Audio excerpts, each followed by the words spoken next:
చనిపోయినప్పుడు మాత్రమే కాదు వాళ్ళ గురించి ఏడవడము, వాళ్ళ గురించి తలుచుకోవడము. సామెతల గ్రంథంలో 10వ అధ్యాయము అక్కడ 7వ మాట సెలవిస్తూ ఉండేది. ఒకసారి మనం చదువుదాం. సామెతల గ్రంథము 10వ అధ్యాయము 7వ మాటను మనం చదివితే అక్కడ ఏమని రాయబడిందంట? నీతిమంతుని జ్ఞాపకం చేసుకున్నట ఆశీర్వాదకరం. ఆమేన్, హల్లెలూయా. యేసుబాబు నీతిమంతుడండి. ఒకప్పట్లో యేసు ప్రభుని నమ్ముకోక మునుపు ఒకవేళ లోకానుసారముగా జీవిస్తూ దేవునికి ఇష్టం లేని కార్యాలు చేస్తూ ఒకవేళ అవినీతిమంతుడిగా ఉండవచ్చును. అయితే యేసు ప్రభుని ఎప్పుడైతే నమ్ముకున్నాడో, బాప్తిసం పొందుకొని ప్రభు యొక్క బలలో పాల్గొన్నాడో, చక్కగా వైట్ అండ్ వైట్ వేసుకొని బైబిల్ చేతిలో పట్టుకొని ప్రతి ఆదివారం ప్రతిరోజు కూడా యేసు ప్రభు కొరకై జీవించినటువంటి ఒక విశ్వాసి, ఒక దైవికమైన ఒక బిడ్డ యేసుబాబు. యేసుబాబు చనిపోయిన తర్వాత, యేసుబాబు బ్రతికి ఉన్నప్పుడు యేసు ప్రభు చెప్పిన మాట, యేసుబాబు నీతిమంతుడు. దేవునికి స్తోత్రం, హల్లెలూయా.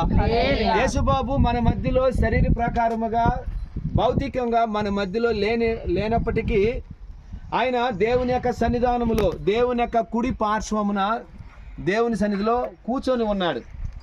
అందుకోసమే భూమిపైన ఉన్నటువంటి మానవులకు, భూమిపైన ఉన్నటువంటి మనందరికీ యేసయ్య చెబుతున్నటువంటి మాట, నీతిమంతులను జ్ఞాపకము చేసుకొనుట ఆశీర్వాదకరం అంట, మనకి దీవెనంట.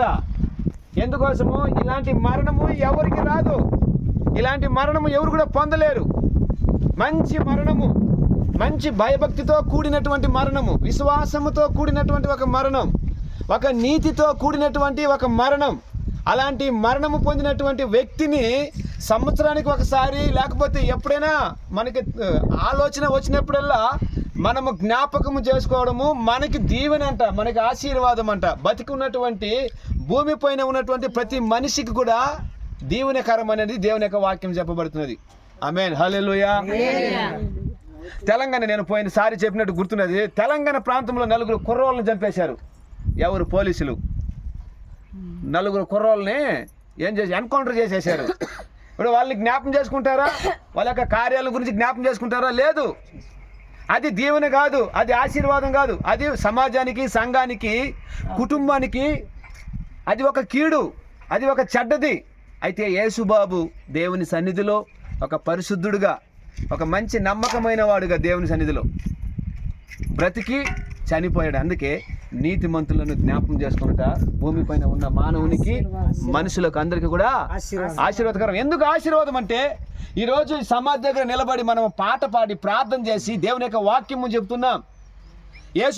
యేసుబాబు నమ్ముకున్న దేవుడు గొప్పవాడు, యేసుబాబును రక్షించిన దేవుడు, యేసుబాబును కాపాడిన దేవుడు, యేసుబాబును పరలోకానికి తీసుకుని వెళ్ళిన దేవుడు సజీవుడు. యేసుక్రీస్తు ప్రభుల వారు యేసుబాబుకు మాత్రమే కాదు, భూమి పైన ఉన్నటువంటి యేసుబాబు సమాధి దగ్గర నిలబడి వాక్యం వింటున్నటువంటి మనమందరము కూడా దీవించబడిన వారమని, ఆశీర్వదించబడిన వారమని దేవుని యొక్క వాక్యం సెలవిస్తా ఉన్నది. దేవుని స్తోత్రం, హల్లెలూయా, హల్లెలూయా. నీతిమంతులను మనం జ్ఞాపకం చేసుకోవాలంట. నీతిగా జీవించాడండి యేసుబాబు. ఈరోజు అతన్ని జ్ఞాపకం చేసుకోవడానికి గల కారణం యేసు ప్రభువే. దేవాతి దేవుడే సర్వ మానవాళి కోసమై రక్తము చిందించి ప్రాణమును పెట్టి ఆయన తిరిగి 3వ రోజున లేచాడు. అందుకే యేసుబాబు యొక్క మరణం తర్వాత కూడా యేసుబాబుని మనము పెట్టిలో పెట్టి ఆయనని భూస్థాపన చేయడానికి గల కారణము, యేసు ప్రభు ఎలాగ చనిపోయి తిరిగి 3వ రోజున లేచాడో అదేలాగానే యేసుబాబు కూడా ఒక రోజుకి లేకపోతున్నాడు. ఆ విశ్వాసము, ఆ నమ్మకము ఎవరికంటే కేవలం యేసు ప్రభుని నమ్ముకున్న వారికి మాత్రమే, దేవుని విశ్వసించిన వారికే, దేవుని నమ్ముకున్న వారికే. ఇది ఆత్మీయమైన పరలోక సంబంధమైనటువంటి మాట. ఇది లోకానుసారమైనటువంటి ప్రపంచానికి సంబంధించినటువంటి మాట కాదండి. ఇది ఆత్మీయమైన పరలోక సంబంధమైన మాట. ఆయన ఒక రోజుకి లేకపోతున్నాడు. సజీవులుగా ఉన్నటువంటి వారిని కూడా తీసుకొని వెళ్ళడానికి యేసు ప్రభుతో కూడా లేచి యేసు ప్రభుతో కూడా వస్తారని వాక్యం చెప్పబడుతున్నది. ఇప్పుడు దేవుని బిడ్డలారా, ఎవరు కూడా చింతించిన అవసరం లేదు, ఎవరు కూడా బాధపడిన అవసరం లేదు. ఒక జన్మదినము కంటే మరణదినము గొప్పది అని వాక్యం చెప్పబడుతుంది. జన్మదినము కంటే మరణదినము గొప్పది అంటే, జీవించిన కాలం అంతా ఏదో రోగము, వ్యాధులు, బాధలు, వాడు కీడు చేశా, వాడు మేలు చేశా, లేకపోతే అది అది చెప్పుకుని మనం సాకులు చెప్పుకుని మనశ్శాంతి లేక, నెమ్మది లేకుండా జీవించినటువంటి ఒక ఈ భూమి. అయితే మరణించిన తర్వాత ఎలాంటి కుళ్ళు కుతంత్రం ఉండదు మరణించిన వ్యక్తికి. మరణించినటువంటి చనిపోయినటువంటి వ్యక్తికి ఎవరిపైన కల్మషం ఉండదు, ఎవరిపైన విరోధం ఉండదట. అందుకే ఒకరిని జన్మదినం కంటే ఒకరిని మరణ దినము గొప్పది. వివాహ ఇంటికి వెళ్ళడం కంటే మరణించినటువంటి వారి ఇంటికి వెళ్ళడము శ్రేష్టమని కూడా దేవుని యొక్క వాక్యం సెలవిస్తూ ఉన్నది. ఈరోజు మరణించినటువంటి యేసుబాబును మనము ఈరోజు తలంచుకోవడం గల కారణము కేవలము యేసుక్రీస్తు ప్రభుల వారు మాత్రమే. యేసు ప్రభుల వారు అందరినీ ప్రేమిస్తున్నాడు, యేసుబాబుని మాత్రమే కాదు. యేసుబాబు యొక్క తల్లిని, తండ్రిని, తన తోడబుట్టు వాళ్ళని, తన మర్దల్ని, అందరినీ, గ్రామాన్ని ప్రేమిస్తున్నాడు యేసయ్య. అందుకే ప్రతి ఆదివారం ఇక్కడ వచ్చి ఆరాధన చేయడానికి కారణము ఆయన నిజమైన దేవుడు. సర్వ పాపాలను ఆయన పరిహరించడానికి సమర్థము కలిగిన, శక్తి కలిగిన, సత్యమైనటువంటి వాడు యేసుక్రీస్తు ప్రభుల వారండి. ఈ లోకములో ఆయన నమ్ముకుంటే ధన్యులము. దేవుడు అంటున్నాడు, ఈ లోకము కొద్ది రోజులనంట, కొద్ది దినాలే. వాక్యం చెప్పబడుతుంది, ఒకసారి చదువుదామండి. వాక్య భాగంలో కీర్తనలు 102వ కీర్తన 11వ చరణాన్ని మనం చదివితే, దినములు ఎలాంటిదంటే, చదవండి, నీడ లాంటిదని వాక్యం చెప్పబడుతుంది. 102:11 వాక్యం. నా దినములు సాగిపోయినా నీడను పోలి ఉన్నది. గడ్డి వలె నేను వాడి ఉన్నాను. స్తోత్రం. ఆమేన్. హల్లెలూయా. మనుషుని యొక్క దినాలు ఎలాంటిదంట? నీడ లాంటిది, సాగిపోతున్న నీడ లాంటిది. చూడండి, మనకి సూర్యుడు అస్తమించినప్పుడు అది మనకి వచ్చేటప్పుడు నీడ ఉదయం దాకా ఎంతవరకు ఉంటుందండి? నీడ అటువైపు ఉంటుంది. తర్వాత మధ్యాహ్నం అయిన తర్వాత అది నీడ ఏమవుతుంది? మళ్ళీ వేరే చోటకి చేరుతుంది. మనం నడుస్తున్నప్పుడు సూర్యుడు ఏ విధముగా తిరుగుతూ ఉంటుందో అదేలాగా మన యొక్క నీడ కూడా తిరుగుతూ ఉంటుందంట, ప్రయాణం చేస్తూ ఉంటుంది. మనిషి యొక్క జీవితం కూడా అంతేనంట, కొద్ది రోజులే. మనమందరము అయ్యో మనం అనుకుంటా ఉంటాం, ఈ రోజే తీసుకొని పోవాలన్నా, ఇంకా కొద్ది రోజులు ఉండుంటే బాగుండు కదా, ఇంకో 2-3 సంవత్సరాలు ఉంటే బాగుండు కదా, లేకపోతే ఇంకొక 10 సంవత్సరాలు బాగుండు కదా అని మనిషి యొక్క ఆలోచన. అయితే దేవుని యొక్క ఆలోచన వేరు. ఎంతవరకు ఏ మానవుడు, ఏ మనుషుడు ఈ భూమి పైన జీవించాలి అనేది దేవుడు ఏం చేశాడట, మన యొక్క దినములన్నీ కూడా ఆయన యొక్క గ్రంథములో లిఖితమయ్యను. మన దినాలన్నీ కూడా ఆయన గ్రంథములో లిఖితమయ్యను అంటే రాసి ఉంచాడు. చిన్న బిడ్డ గర్భములో పిండమై ఉన్నటువంటి బిడ్డ మొదలుకొని ముసలితనం ఉన్నటువంటి ముసలి వాళ్ళ వరకు కూడా భూమి పైన ఎన్ని రోజులు, ఎన్ని సంవత్సరాలు, ఎన్ని నెలలు, ఎన్ని సమయాలు ఈ భూమి పైన నివసించాలి అన్నది దేవుడు ఏం చేశాడంట రాసి. మనం కొంతమంది అంటారు మన తలరాత అండి అంటాం, చాలాసార్లు మన తలరాత ఎంతవరకో అంతవరకు అంటాం. అదే వాక్యమే ఇది. ఏమని? మన యొక్క జీవిత దినాలను, మన బ్రతుకులను ఏం చేసినట్టు దేవాది దేవుడు ముందుగానే ఆయన రాసి ఉంచాడంట.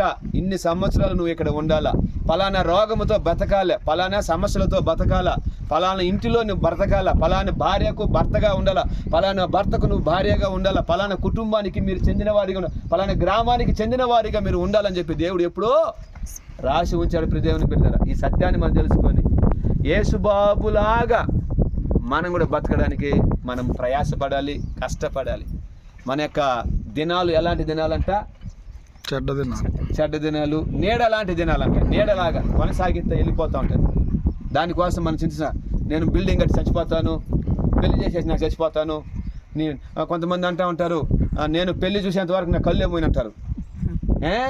కొంతమంది నాకు మనవరాలు పుట్టేంత వరకు నేను కళ్ళు ఏమైనంటారు. చాలామంది ఎవరు ఎప్పుడు ఉంటారో కూడా తెలియదు. నీడ లాంటిది అంట దినాలు. ఇంకొక మాట చెప్తున్నది, మన దినాలు కూడా కొద్ది దినాలేనంట. మన దినాలు కూడా వాక్యం చెప్పబడుతుంది అదేనండి దేవుని బిడ్డలారా. మన దినాలు కూడా కీర్తన 2:23 వాక్యం చదవండి. దాంట్లోనే 23వ వాక్యం చదవండి. దాంట్లోనే నేను ప్రయాణము చేయుచుండగా ఆయన నా బలము కృంగజేసెను, నా దినములు